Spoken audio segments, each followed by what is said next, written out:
lakini kwa Ismail ni kwa ajili ya walimwengu wote. Ndio maana kupitia kizazi cha Ismail akatokea Bwana Mtume Muhammad akasema nimetumwa kwa ajili ya walimwengu wote. Ismaili Waislamu huwa mnadai ndiye tuseme ni baba wa Waarabu.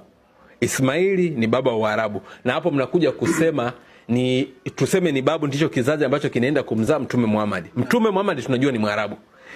Ismaili anakuaje awe Mwarabu wakati tunajua kwamba wale wenzake wote sio Waarabu? Yeye na Isaka wamezaliwa na baba mmoja. Inakuaje huyu mmoja awe Mwarabu alafu mseme baba wa Waarabu? Inawezekanaje huyu Ismaili awe baba wa Waarabu wakati yeye sio Mwarabu? Na Waarabu wa kweli wanasema ni wale wa Yemen. Naam. Na tunajua Mtume Muhammad alikuwa ni Quraysh. Naam. Sasa ndugu zetu wa Kristo huwa wanalijadili hilo wakidai kwamba Ismaili si Mwarabu. Ndio. Lakini ukitaka kuzungumza kwamba si Mwarabu, hawana hoja yenye mashiko wanaoshikilia kwamba Ismaili si Mwarabu. Lakini mimi nitathibitisha kwamba Ismaili ni Mwarabu, na huyu Ismaili ni ambaye alikuwa anathibitishwa na Mwenyezi Mungu kuwa kizazi chake ni kizazi cha Kiarabu. Soma kwenye kitabu cha Mwanzo hapo. Mwanzo. Soma, anza Kumbukumbu la Taurati. Kumbukumbu la Taurati ngapi? Kumbukumbu la Taurati 33. Sawa. Mstari kuanzia wa kwanza mpaka 3.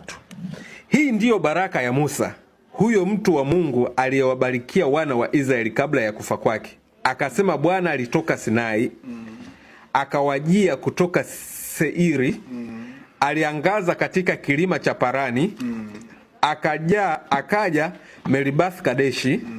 Upande wa mkono wake wa kulia palikuwa na sheria ya motomoto kwao. Rudia tena, upande wa kulia.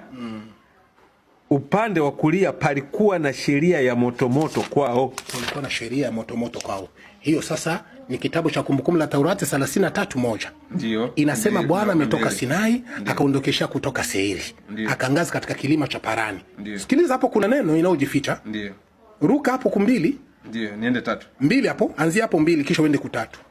Akasema Bwana alitoka Sinai, akawajia kutoka Seiri, aliangaza katika kilima cha Parani, akaja Meribath Kadeshi. Upande wa mkono wake wa kulia palikuwa na sheria ya motomoto kwao.